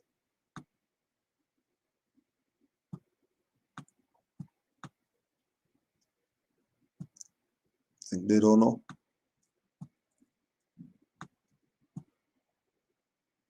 You think they don't know? These intellectual connections are mirrored in the material culture of the MSTA as the Moorish Manufacturing Company, established to increase economic prosperity. The adoption of the fez and other clothing articles, as well as symbols of crescent and star, and the use of the title noble for Drew Ali. Other results of these influences are demonstrated culturally through rites of passage, and the belief in Islam as the superior religion for Africans. These material and cultural influences on the life of Drew Ali and the MSTA further demonstrate potential connections regarding Islam from Africa, the American South, and Moorish Science Temple of America. The Prophet's tea and Moorish identity. The Moorish American identity of the MSTA evokes a connection to ancestral knowledge that migrated with Africans across the Atlantic and into plantation life. The foundations of the MSTA are rich with Islamic references, imagery, and materials that connect the cultural tradition of African American Islam from different northern and southern geographies and contexts. The life of Drew Ali and his ideological connections illuminates the potential continuities of Islam between the North and the South during the tumultuous uncertainty of early 20th century America. As one member of the MSTA put it, the people in the Moorish Science Temple know their herbs. They learn from their people in the South. Before that, it came from the old country with some of the slaves they brought here. While the employment of healing herbs was widely practiced by the largely population of enslaved Africans, the connection between Ali's knowledge of herbs to the South may also indicate potential for influence of Southern Islam on Drew Ali. The traditional employment cure-all teas follows a path from Africa to the southern United States, but the tradition does not end there. With the migration of former enslaved African Americans and their descendants to the north, the use of tea reemerges in the context of Black nationalist Islamic movements at the turn of the century. The Moorish Science Temple of America was the proprietor of such tea, called the Prophet's tea, or Moorish bodybuilder and blood purifier. It is the consumption of the Prophet's tea as an herbal cure-all tea that materially links the Moorish Science Temple back to the material practices of Southern herb cure-all teas. But larger than this connection, the Prophet indicates a continued material tradition and knowledge systems from Africa to the American South and to the American North, which helps to grasp the history of African American Islam and the origins of sustained Islamic practice in the Americans.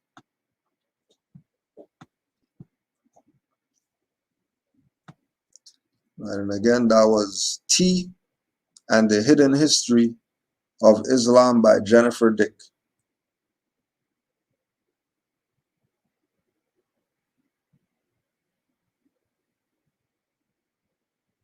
Oh, let's get this part in there. Tea as a material indication of knowledge.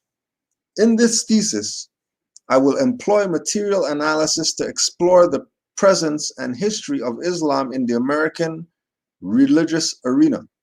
More to the point, the heuristic device of cure-all tea consumption sheds light on material practices and their accompanying knowledge systems. For this, we look at potential Islamic material, practice, and their presence in African Islam, Islam in the American South, and Islam in the American North. Muslims of these areas all practice herbal cure-all tea consumption to alleviate both physical and spiritual ailments. Through the consumption of the Prophet's tea, the larger material culture of Moorish Science Temple of America and the life of its founder, Noble Drew Ali, we will examine the potential transformation and continuities of Islamic practices in American North in the early 1900s as former slaves and their descendants migrated and had to adapt to life in the North. To gain insights into these possible adaptations and transformations of Islam with the Moorish Science Temple of America North, we will look to the American South via the herbal cure-all life everlasting tea consumed on the Gullah Sea Islands. Jennifer Dick. Tea and the Hidden History of Islam. Tea and the Hidden History of Islam. Islam more. Islam. If you have anything to add in. Yeah, I just want to, because this is another one too that reminds me of the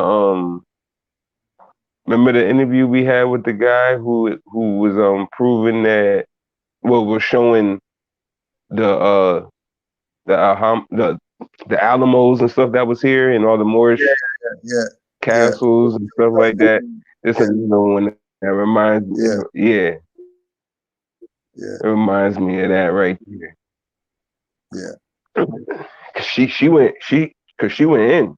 Yeah, she went all the way in. She made me look. I had to look at the map. I was like, okay, so I want to see how that looked like when the Prophet, because it started in Newark, so-called Newark, New Jersey, and then when you Google Newark, New Jersey to Chicago, you know what I mean? So I'm trying to see, like, well, how did he get there? You know, did he take it? She made me start questioning a bunch of other things, you know what I mean?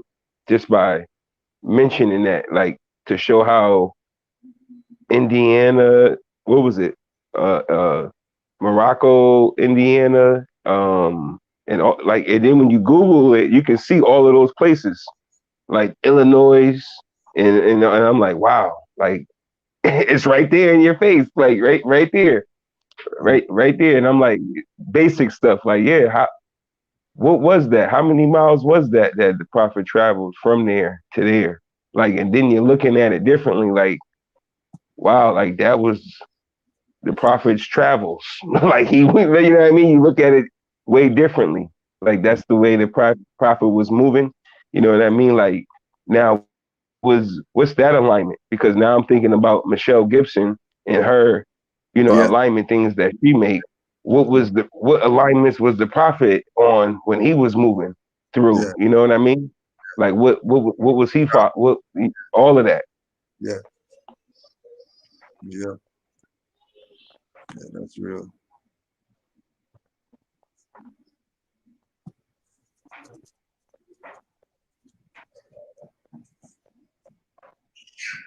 Because everything, like you were saying earlier, everything the Prophet was doing was true and exact.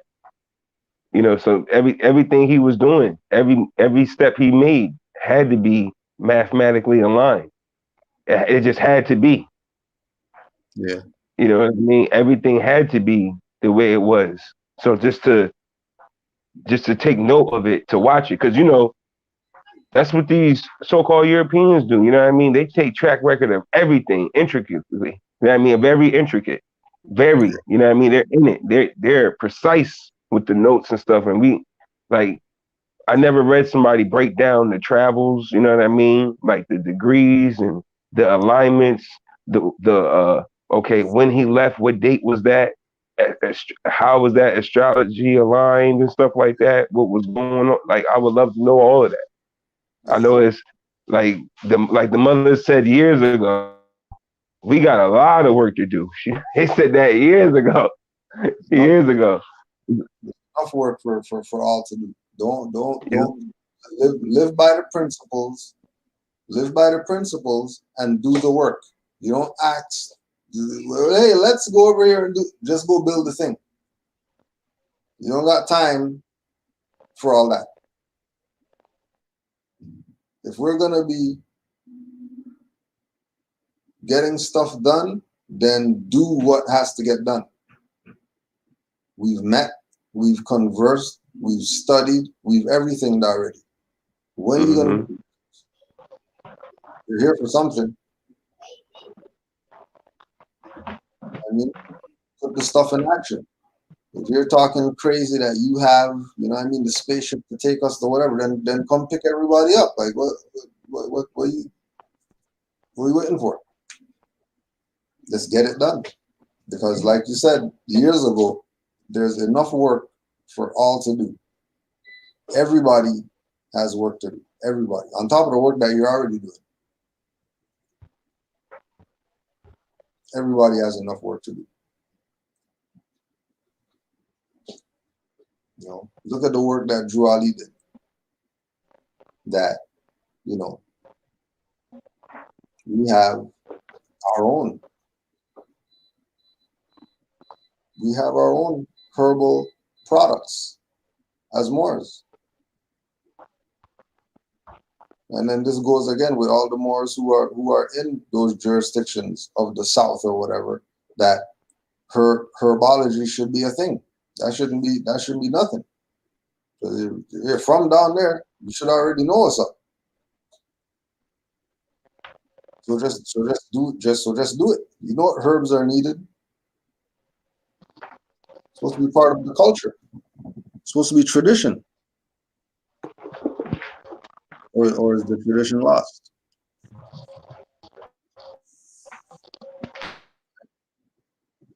Is the tradition lost?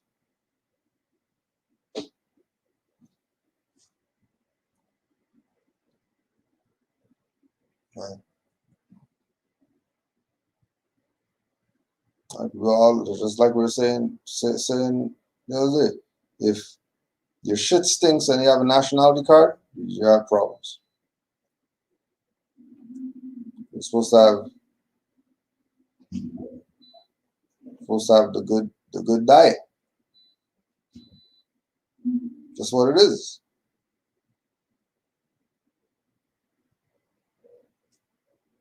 If you want the stuff to really, really work, right? If you want it to really, really work, there's enough work for all to do. Find where your expertise is and apply the stuff to assist the nation. That's it.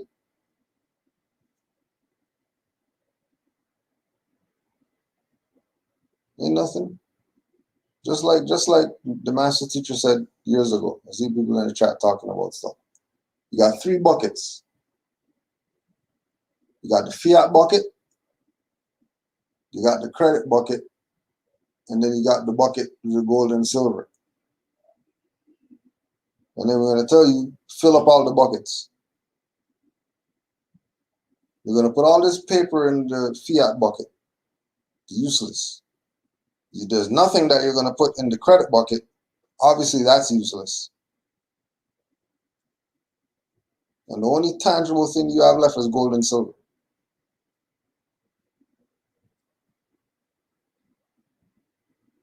Or some type of, natural resource.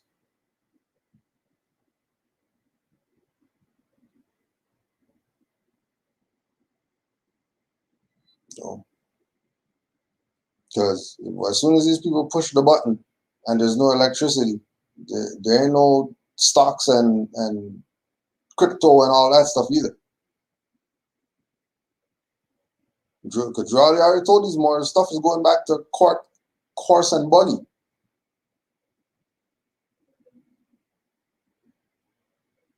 What's that? That's pull the thing porridge coming up. That's horse and buggy days. Porridge every day. Lunch, breakfast, dinner. Cold.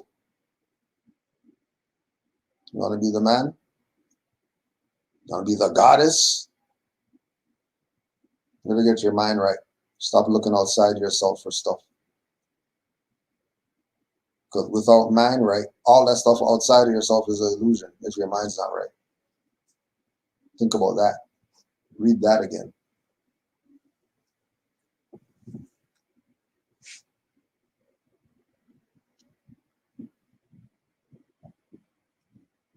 Honors to all the Moors worldwide. Islam. Islam to all the Moors worldwide.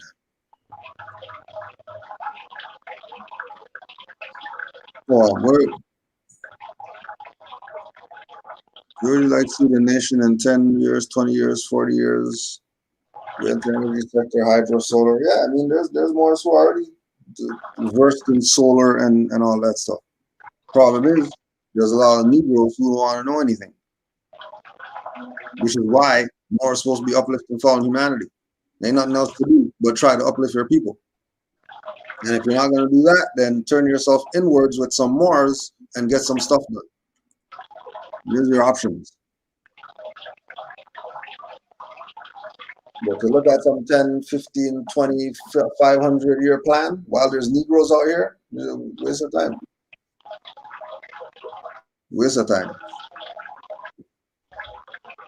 Which is why this is the realm of make-believe. Man is mind. Man is spirit, not the flesh. As soon as you caught up that you did something in the flesh, you already lost.